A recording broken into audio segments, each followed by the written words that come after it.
Hello guys, Banana Luck here. Welcome to another video, and today we'll be talking about the shops. What do you have to buy in the shops? I know this might sound very simple, but it took me a while to, understand what I should or should not buy in the black market, the guild shop, the arena shop, as well as the awakening shop. So without further ado, let's get into it. So first of all, let's look at the units here. So these are the 2 stars and 1 star units. And if you're new to the game, you might be wondering why would I even need these units in the first place? The reason is very simple. So if you're going to heroes, and I think once you've cleared quite a significant part of the storyline, you will get this quick start button. And if you hit in here, you can actually see that there's a way that you can quickly just upgrade your 1 star units to 2 stars, 2 to 3, so on and so forth. And why do you need to do this if you're wondering? So if you actually look at, my regulars here, he's capped at level 50. So I can't level him up anymore. If you see my Boca here, which is level 1 still, can see that I can upgrade her, but on my regulars it's the max level, but you can see that I can actually get to level 60. So how you actually get there is that if you click start and if you insert 5 units, that are of a 5-star caliber at level 40, you can actually bring him up, his level cap up to 60, and that's how you level him up further, as well as, be able to promote him further, which is what you want to get to eventually if, you want to push on in your gear rates and all that, because having your units kept at 5-star is just gonna slow you down. And that's the main reason why you'll be buying the fodder units. That's what we call them. And you wanna buy them every time the shop refreshes, which is every hour.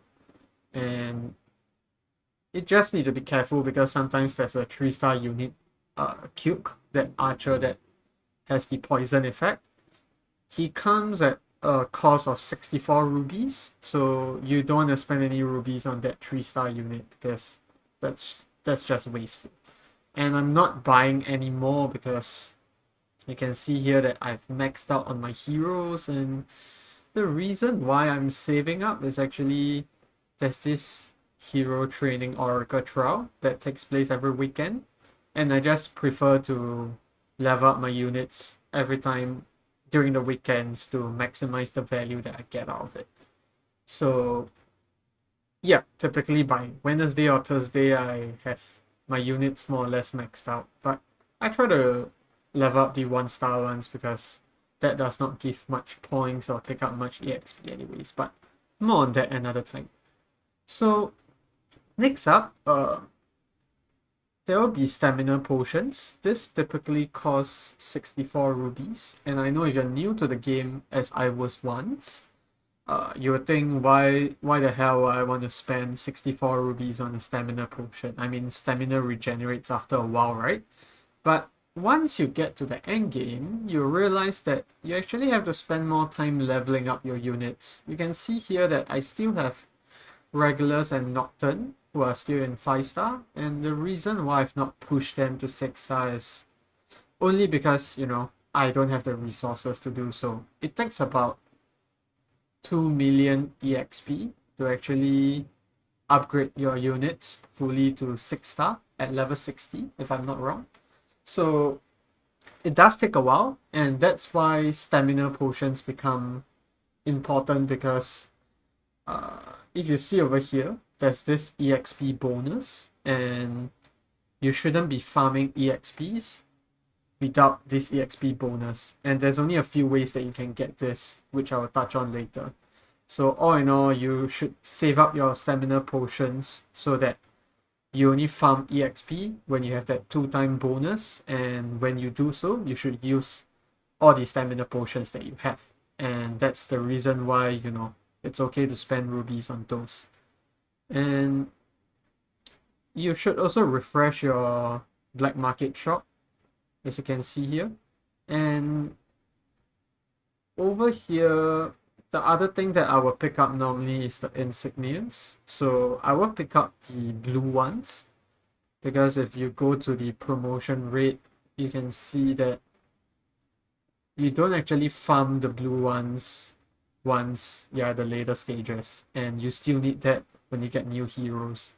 So you typically only get the purple and gold ones at a later stage, and yeah, you just want to avoid buying those because you're going to get them anyways. And I'm just going to refresh my shop further. So one thing to note as well is you shouldn't buy any of this legendary extract if it costs rubies, because if you're free to play, this is costing more than what you should be paying for, and you will get tons of this anyways. You can see that once you unlock the extreme stages, I have like 54 extracts, and I just simply don't have, don't have the need for that anymore. So if I refresh this shop further, you can see that, yeah, I'm not getting any stamina potions. And yeah, this costs gems, so you don't want to buy that. Nothing much really. Ah, there we go. The last one that I want to talk about. So there are rare summoning crystals that appear. You should buy this as well because it's on discount. So this is 70 rubies. And if you click on summons, you can't see it, but summons typically cost 88 rubies per summon. So that is definitely a worth it buy if you're looking to, push for summons. But if not, just focus on your stamina potions whenever they pop up, because this refreshes every hour. And also buy the blue insignias and the fodder units, and sometimes the mythic extracts, which is what you need to promote your heroes from 5 to 6 star. This is super rare. I have been quite lucky with it, but you should get this as well if they cost gold, which typically is, I think, 300 or 400,000 gold, and you should always buy those. So in a nutshell, for the black market, buy the fodder units, buy the blue insignias if they cost gold, buy the rare summoning crystals, buy the stamina potions, and buy the mythic extracts if they cost gold.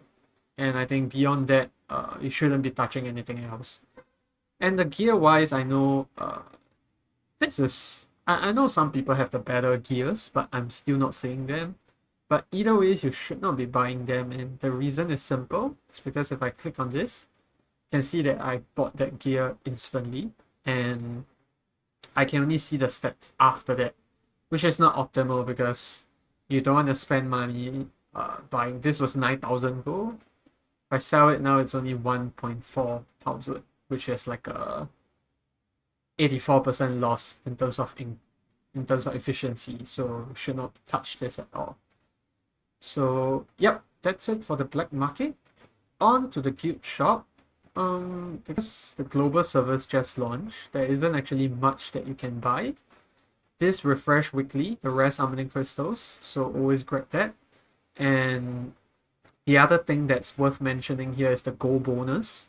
This is the only place that you can buy the gold bonus, and it only refreshes once a week. I don't know if this will change anytime soon, but if it doesn't, this is one of the must buys if you're farming gold. And I think for the other items itself, I wouldn't really recommend it. The 4-star psychic, I mean, if you're in a pinch for it, it might be worth it, but since you can farm, the 4-star psychics by just, buying fodder units, doesn't really seem to be worth it. And I don't have this unlocked yet, but I would definitely recommend the legendary skill crystals as well, because this is needed when you want to upgrade your hero skills, and it's quite limited. So if you go under skills, you can see that it's a random upgrade, and every time you will need a legendary skill crystal. So you can see that none of my units have a skill maxed out yet, because this is just very rare. And you should probably buy that when your guild shop unlocks that at a later stage. probably in a few weeks or months time, depending on how fast your guild progresses. And artifacts wise, you get this for free when you complete the storyline quest. The Blood Drinker, I don't recall seeing it in the usual artifact forge. Yep, it's not here, so I guess it's rare, or rather unique to that extent. So you might want to consider buying it if, let's say, you're in Gear Rate 2 and, you know, your archers on the left or the right are not surviving. This 10% lifesteal should be really helpful. But I think people generally avoid this because it doesn't give an attack bonus like most of the other artifacts do so. And yeah. So next up is the arena shop. So few important things here. The huge stamina potion. You buy these every day when it refreshes. Rare summoning crystal, same with the guild shop. You just buy this every week. And I have been buying the legendary dust because that doesn't come that often as well. And the EXP bonus as well when I do my weekly EXP push, when there's that awakening trial on the weekends.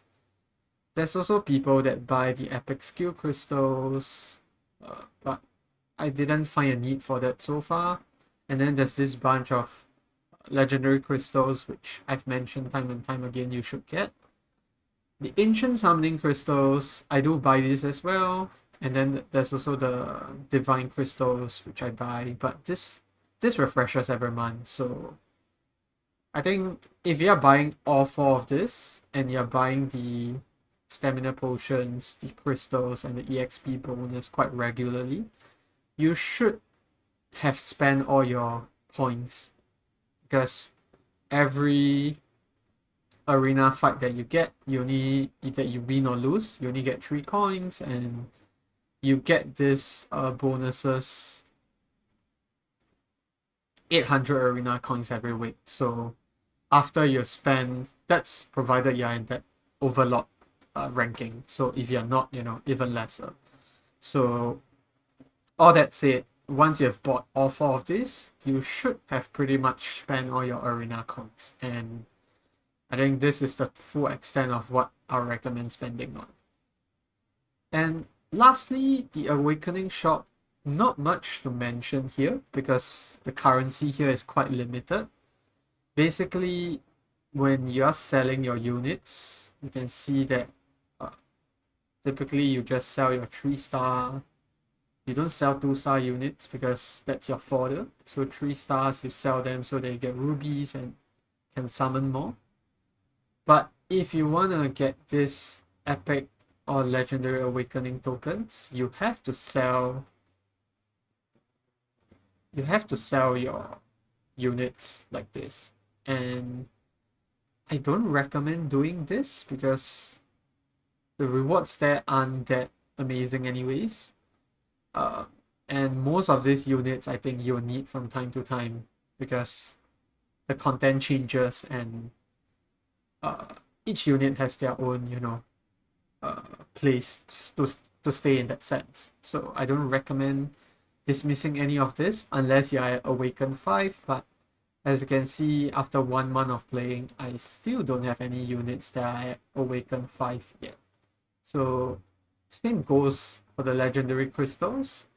You don't actually have to use you don't actually get to buy any of this unless you dismiss your legendary units, but who am I kidding, man? Legendary units are so much better, so you'll probably never have to touch this. And please don't get baited by this, because if you do dismiss a legendary unit, I think you get 100 or 200 crystals. So that gives you, like, you can purchase this 4 times, but as I said before, the summoning rates are like 1%, so you're just gambling in that sense for that 1% to get another legendary unit. So why not just keep what you already have? So yeah, I think that's it for what I wanted to cover in terms of shops and what you need to purchase. So